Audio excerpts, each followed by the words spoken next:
Entry 4, Easton, Maryland, Saturday, June 27th, 11:58 a.m.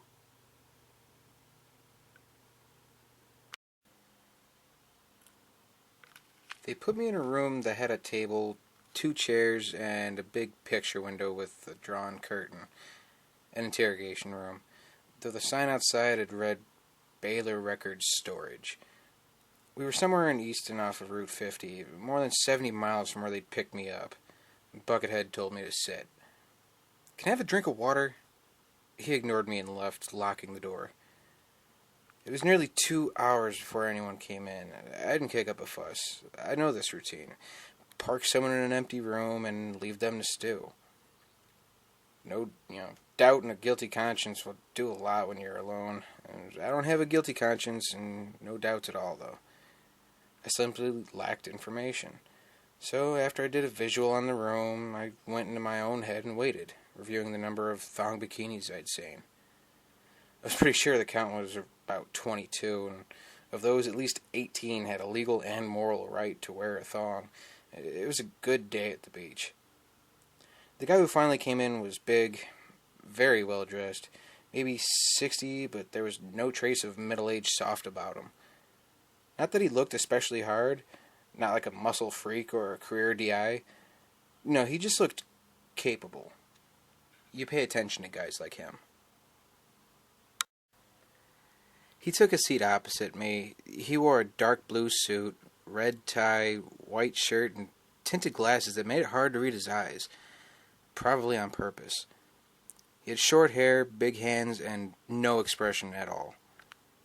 Buckethead came in with a cork restaurant tray, which had a pitcher of water and 2 glasses, 2 napkins, and a dish of cookies. It was the cookies that weirded me out. You don't generally get cookies in a situation like this, and I think it had to be some kind of a mind trick. When Buckethead left, the guy in the suit said, "My name is Mr.Church." "Okay," I said. "You are Detective Joseph Edwin Ledger, Baltimore Police, age 32, unmarried. You trying to fix me up with your daughter?" "You served 45 months with the Army, honorably discharged. During your time in the service, you were involved in no significant military actions or operations." "Nothing was happening while I was in the service, at least not in my part of the world." "And yet your commanding officers, and particularly your sergeant in basic, wrote glowingly of you. Why is that?" He wasn't reading out of a folder. He had no papers with him at all. His eyes, or his shaded eyes, were fixed on me as he poured a glass of water for each of us. "Maybe I suck up nicely." "No," he said. "You don't. Have a cookie." He nudged a plate my way. "There are also several notes in your file suggesting you are a world-class smartass." "Really? You mean I made it through to nationals?" "And you apparently think you're hilarious." "You're saying I'm not?" Jury's still out on that. He took a cookie, a vanilla wafer, and bit off an edge. "Your father is stepping down as police commissioner to make a run for mayor. Sure hope we can count on your vote." "Your brother is also Baltimore PD and is Detective 2 with homicide. He's a year younger and he outranks you. He stayed home while you played soldier." "Why am I here, Mr. Church?" "You're here because I wanted to meet you face to face. We could have done it at the precinct on Monday." "No, we couldn't." "You could have called me and asked me to meet you somewhere neutral. They have cookies at Starbucks, you know." "Too big and too soft." He took another bite of the wafer. "Besides, here is more convenient." Instead of answering, he said, "After your discharge, you enrolled in the police academy, graduated third in your class. Not first." "It was a big class." "It's my understanding that you could have been first had you wanted to." I took a cookie, Oreo for me, and screwed off the top. He said, "You spent several nights the last few weeks before your finals helping 3 other officers prepare for the test. As a result, 2 of them did better than you, and you didn't do as well as you should have. I ate the top. I like it in layers. Cookie, cream, cookie. So what? Just noting it. You received early promotion to plainclothes and even earlier promotion to detective. Outstanding letters and accommodations. Yes, I'm wonderful. Crowds cheer as I go by. And there are more notes about your smart mouth. I grinned with Oreo gunk in my teeth. You've been recruited by the FBI and are scheduled to start your training in 20 days. Do you know my shoe size? He finished his cookie and took another vanilla wafer. I'm not sure I can trust a man who would bypass an Oreo in favor of vanilla wafers. It's a fundamental character flaw, possibly a sign of true evil. Your superiors at Baltimore PD say that they're sorry to see you go, and the FBI has high hopes. Again, why didn't you call me instead of sending the goon squad? To make a point. About? Mr.Church considered me for a moment. On what not to become. What's your opinion of the agents you met today? I shrugged. A bit stiff, no sense of humor, but they braced me pretty well. I mean, good approach, kept the heat down, good manners. Could you have escaped? Not easily, they had guns, I didn't. Could you have escaped? He asked it slower this time. Maybe. Mr. Ledger. Okay, yes, I could have escaped if I'd wanted to. How? I don't know, it didn't come to that. He seemed satisfied with his answer. The pickup at the beach was intended as something of a window to the future. Agents Simchek, Andrews, and McNeil's are top of the line, make no mistake. They are the very best the Bureau has to offer. So, I'm supposed to be impressed? If I didn't think the FBI was a good next step, I wouldn't have taken your offer. Not my offer, Mr. Ledger. I'm not with the Bureau. Let me guess, the company? He showed his teeth. It might have been a smile. Try again. Homeland? Right league, wrong team. No point in me guessing that. I mean, is this one of those we're so secret we don't have a name things? Church sighed. We do have a name, but it's functional and boring. Can you tell me? What would you say if I said, but then I'd have to kill you? I'd say drive me back to my car. When he didn't move, I added, look, I was in the Army for 4 years and a Baltimore PD for 8. The last 18 months of which I've been a gopher for CT Task Force. I know that there are levels upon levels of need to know. Well, guess what, Sparky? I don't need to know. If you have a point, then get to it. Otherwise, kiss my ass. DMS, he said. I waited. Department of Military Sciences. I swallowed the last of my cookie. Never heard of it. Of course not. Matter of fact, no mockery. So, is this going to turn out to be some kind of cornball Men in Black thing? Thin ties, black suits, and a little flashy thing that make me forget all this shit? He almost smiled. No MIB. Nothing retro-engineered from crashed UFOs. No ray guns. The name, as I said, is functional. Department of Military Sciences. A bunch of science geeks playing in the same league as Homeland? More or less. No aliens? No aliens. I'm no longer in the military, Mr. Church. Mm-hmm. And I'm not a scientist. I know. So, why am I here? Church looked at me for almost a minute. For someone who's supposed to have rage issues, you don't anger very easily, Mr. Ledger. Most people would be yelling at this point in an interview of this kind. Would yelling get me back to the beach any sooner? It might. You also haven't asked us to call your father. You haven't threatened me with his juice as commissioner. I ate another cookie.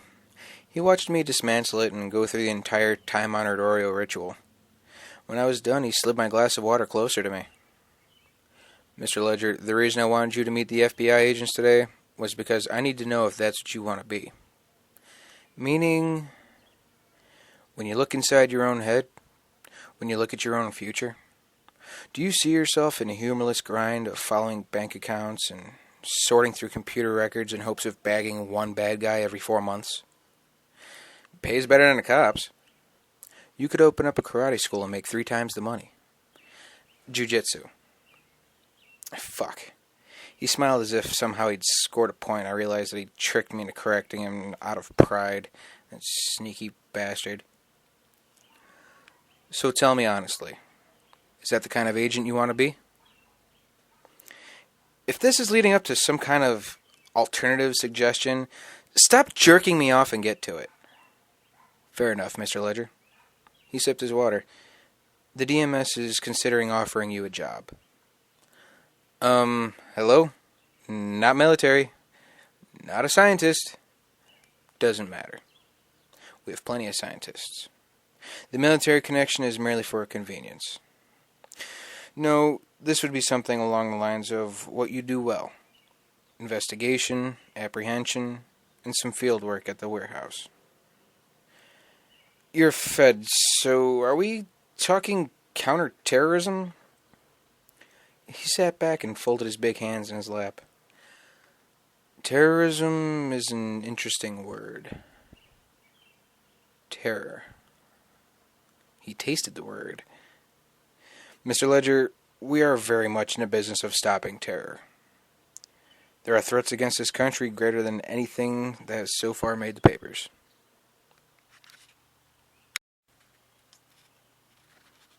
So far. We, and when I say we, I embrace my colleagues in the more clandestine agencies, have stopped 50 times as many threats as you would believe, ranging from suitcase nukes to radical bioweapons technologies. Yay for the home team! We've also worked to refine our definition of terrorism. Religious fundamentalism and political idealism actually play a far less important role. In a big picture sense, than most people, including heads of state, friendly or not, would have the general public believe. He looked at me for a moment. What would you say is the most significant underlying motive for the world strife? Terrorism, war, intolerance, the works. I shrugged. Ask any cop and he'll tell you that. In the end, it's always about money, I said. He said nothing, but I could see a sense of a shift in his attitude towards me. There was the faintest whisper of a smile on his mouth. I said, all this seems to be a long way from Baltimore. Why did you bring me here? What's so special about me? Don't flatter yourself, Mr. Ledger. There have been other interviews like this. So where are those guys? You let them go back to the beach? No, Mr. Ledger, not as such. They didn't pass the audition. I'm not sure I like how you phrased that. It wasn't meant to be a comforting comment. And I, suppose you want me to audition next? Yes. How does that play out? A bunch of mind games and psych tests? No. We know enough about you from your current medical records and 15 years of psych evaluations. We know that in the last couple of years you've suffered severe losses. First, your mother died of cancer, and then your ex-girlfriend committed suicide. We know that when you and she were teenagers, you were attacked, and that some older teens beat you nearly to death, and then held you down, and made you watch as they raped her. We know about that. We know that you went through a brief dissociative phase as a result, and that you have had some intermittent rage issues, which is one of the reasons you regularly see a therapist. It's fair to say you understand and can recognize the face of terror when you see it. I would have felt pretty good to demonstrate the whole rage concept to him right then, but I guess that's what he was looking for. Instead, I made my face look bored. This is where I should get offended that you've invaded my privacy, etc. It's a new world, Mr. Ledger. We do what we must. And yes, I know how that sounds. Nothing in his tone of voice sounded like an apology. So, what do I have to do? It's quite simple, really. He got up and walked around the table to the curtain that hung in front of the big picture window. With no attempt at drama, he pulled back the curtain to reveal a similar room. One table, one chair, one occupant. A man sitting hunched forward, his back to the window, possibly asleep. All you need to do is go in there, then cuff and restrain the prisoner. You're kidding me. Not in the least. Go in there, subdue the suspect, put him in cuffs, and attach the cuffs to the D-ring mounted on the table. What's the catch? That's one guy. Your goon squad could have... I'm aware of what overwhelming force can do, Mr. Ledger. That's not the point of this exercise. He reached into his jacket pocket and produced a pair of handcuffs. I want you to do it.